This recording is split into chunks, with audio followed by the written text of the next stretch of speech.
Dan tentu kami mengucapkan selamat bekerja untuk pemenang dan mudah-mudahan PR bangsa ke depan bisa segera diselesaikan. Bahkan tadi Pak Arief sampai mengabulkan. Maka artinya nurani hakim punya ruang sendiri untuk bisa mengekspresikan dalam bentuk putusan. Dan saya kira ini adalah proses panjang yang harus kita hormati. Saya dan Pak Mahfud tinggal hari ini saja, akhir dari sebuah perjalanan. Maka apapun keputusannya kami sepakat dari awal untuk menerima, maka kami terima. Dan tentu kami mengucapkan selamat bekerja untuk pemenang. Dan mudah-mudahan PR bangsa ke depan bisa segera diselesaikan. Hari ini dolar menguat, rupiah jatuh. Hari ini ada perang ya, yang bisa bertambah dengan titik depan yang makin banyak. Harga minyaknya naik, terus kemudian kebutuhan pangan mesti dicukupi. Saya kira itu PR yang jauh lebih penting untuk segera diselesaikan daripada sekedar kita berdebat yang tidak usai terkait dengan hasil ini. Itu kira-kira. Sadar ya. Kenapa? Oh ya, kalau itu nanti ruang di parlemen. Politik. Ya. Kalau hukumnya kami ada di sini. Ya, Prof. Mahfud sebagai mantan ketua dari seluruh dunia sudah mengucapkan selamat kepada Pak Prabowo, ya tiba-tiba ya Mahkamah Konstitusi mengatakan dibatalkan. Di mana muka kita ini mau ditaruhkan kepada dunia ini? Ya. Memang kepala negara Amerika Serikat, Iran, Saudi Arabia, Jordan dan lain-lain, Eropa juga, ASEAN juga, itu mengucapkan selamat itu sembarangan aja. Mereka juga punya perwakilan diplomatik di sini, mereka punya intelijen semua, mereka tahu semua. Dan mereka akan dipermalukan kalau mengucapkan selamat kepada Pak Prabowo Gibran, tiba-tiba hasilnya Mahkamah Konstitusi menganulir kemenangan itu. Saya kira kita harus pandai-pandai juga menempatkan diri kita di tengah-tengah percaturan dunia ini agar kita tidak mempermalukan negara lain dan kita juga tidak mempermalukan diri kita sendiri. Wow, dijogetin ya. Wow. Anies dan Caimin cemberut, gugatan ditolak MK. Mahkamah berpendapat dalil pemohon mengenai pelanggaran atas ketetapan MPR nomor 11/MPR/1998, Undang-Undang 28 tahun 1999 dan pasal 282 ya. Undang-Undang Pemilu adalah tidak beralasan menurut hukum. Ya, seperti pertandingan di sepak bola, kalau masuk pertandingan itu kan ada dua pilihan. Kemungkinan ulang menang atau ulang tidak menang, ya sama hasil yang baik kita tunggu aja. Setelah mahkamah memeriksa dengan seksama dalil-dalil pemohon serta bukti-bukti surat atau tulisan yang diajukan oleh pemohon untuk mendukung dalil permohonannya, mahkamah mempertimbangkan sebagai berikut. 1.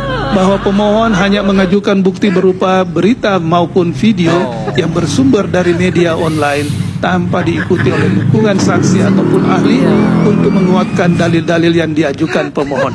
Terhadap berita maupun video online tersebut, setelah mahkamah mencermati lebih lanjut apa yang menjadi substansi dari pemberitaannya, tidak ada hal yang menunjukkan secara spesifik atau nyata bagaimana, kapan, di mana, serta kepada siapakah ketidaknetralan yang dilakukan oleh penjabat gubernur Jawa Barat dalam mendukung pasangan calon nomor urut 2 dilakukan. Kadang kasihan juga lihat Abah sama Cak. Iya, kasihan juga ya udah. Tapi sebel lihat yang di belakangnya tuh, yang ada Repli Harun.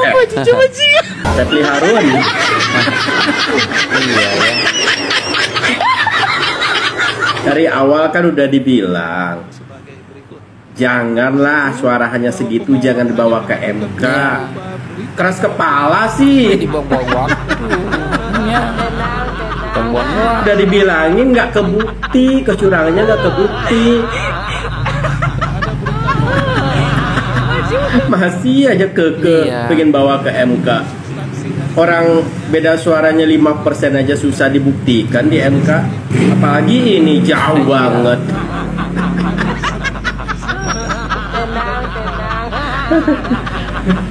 Akhirnya ngejatuhin harga diri sendiri kan. Coba dari awal terima hasil pas pengumuman resmi dari KPU, harga dirinya nggak jatuh kayak gini. Benar. Udah nanti kalau nyalonin lagi sebagai calon gubernur, wali kota dan sebagainya, kan turun tuh harga diri. Terus orang nggak percaya lagi. Males pilihnya. Orang nggak mau nerima kekalahan kan gitu. Ribet gitu. Benar. Coba dari awal gentle, ucapin selamat. Benar. Udah beres, berarti benar bahwa si Abah ini benar-benar mau menerima kekalahan dengan lapang dada. Respect. Pasti rakyat mujinya seperti itu. Tapi kalau udah kayak gini kan sudah jadi males kan mau kemana coba. Ya saya saranin sih jadi gubernur Sumbar atau gubernur Aceh itu lebih mantap karena emang suara Pak Anies di situ lebih dominan. Tapi belum tentu gitu. ya. Saya rasa akan menang mutlak kalau di sana. Tapi ya mohon maaf kalau misalkan nyalonin di daerah Jawa Barat atau ke DKI itu saya rasa agak berat, ya kan? Ya karena ini tadi karena nggak mau nerima hasil pilpres ini dari awal. Gitu. Sebenarnya kasihan juga sih, cuma susah dibilanginnya. Kasihan memang bisa dibilangin. Ini si Refli Harun, tanggapan Refli Harun. Wow, pasca keputusan sidang. Jadi kawan-kawan semua, tadi kita hampir down, tapi ternyata ada 3 hakim konstitusi yang luar biasa. Jadi walaupun secara formal permohonan kami belum dikabulkan, belum kan? Belum. Enggak akan dikabulkan. Konstitusi yang luar biasa. Dan 3 hakim konstitusi ini 3 profesor. Profesor Saldi Isra, Profesor Eni Nurbaningsi. Saldi Isra dari Universitas Andalas Padang, Eni Nurbaningsi dari UGM, dan Profesor Arif Hidayat dari Undip. Itu menunjuk, dan mereka adalah hakim-hakim senior dibandingkan hakim-hakim yang baru. Bahkan ada yang baru sama sekali kan, 2 hakim. Jadi kalau kita ingin melihat putusan yang mencerdaskan adalah apa yang disampaikan 3 dissenter ini, itu 1. Yang kedua, yang menarik adalah kalau cara pendekatan sengketa pilpres seperti 5 hakim konstitusi, maka tidak akan pernah permohonan pilpres itu dikabulkan dalam speedy trial seperti ini. Tadi kan dikatakan tidak cukup bukti, kemudian tidak menyertakan saksi dan ahli dan lain sebagainya. Padahal mereka sendiri mengatakan membatasi saksi dan ahli 19 saja. Jadi kan tidak mungkin, dan itu cuma diberikan waktu 1 hari untuk membuktikan. Sementara dalam pemaparan mereka kemudian bicara hal-hal yang detail satu-satu. Dan ini hibur diri ya Refli Harun ini dan kawan-kawannya semuanya lagi hibur diri ya guys ya, lagi menghibur diri. Sidang seperti ini adalah sarana untuk menambah keyakinan hakim. Apa keyakinan hakim yang misalnya disampaikan Saldi Isra? 2 hal yang paling menonjol dan saya yakin diyakini kita semua, yaitu bansos itu digunakan untuk pemenangan 02, diyakini oleh Saldi Isra dan terbukti. Dia bilang baik bansos yang diambilkan dari dana bagian dari 496,8 triliun maupun yang automatic adjustment yang 50,14 triliun. Dan yang kedua, keterlibatan aparat negara. Itu jelas juga disampaikan Saldi Isra. Nah, kalau kita lihat komplain masyarakat, civil society termasuk yang amicus curiae, itu rata-rata bicara soal kecurangan pemilu yang bermuara pada penggunaan dana negara dan penggunaan aparat negara. Dan itu adalah bahaya laten pemilu yang tidak jujur dan tidak adil serta tidak demokratis dimanapun. Terakhir, alhamdulillahirrabbilalamin, sebenarnya tim 01 tidak kalah dengan 03. Justru kami menang. Semua dalil yang mereka ajukan itu ditolak, yang mengatakan bahwa Mahkamah Konstitusi hanya 02, Mahkamah hitung-hitungan, 02 ya, mahkamah hitung-hitungan dengan 6 ahlinya. Ternyata mereka ditolak, termasuk juga eksepsi mereka ditolak. Nah cuma kita dikalahkan oleh 5 hakim konstitusi yang menganggap apa yang kita sampaikan belum cukup. Itu saja, dan kami terus berbahagia dan berbangga, dan mudah-mudahan demokrasi kita hidup ke depannya. Oke baik, hai assalamualaikum warahmatullahi wabarakatuh guys. Nah kalian lihat ya ekspresi Pak Anies ketika dibacakan putusan ya. Cemberut ya, Pak Anies, Caimin cemberut. Ya kalau kita dengar juga pernyataan Pak Ganjar ya, alhamdulillah sudah mulai legowo ya kan. Alhamdulillah. Kalau boleh ya, kenapa tidak dari dulu Pak Ganjar? Kalau dari dulu Pak Ganjar legowo, saya yakin banyak sekali rakyat Indonesia yang respect kepada Anda ya kan. Tetapi sekarang ini udah sampai akhir ya kan.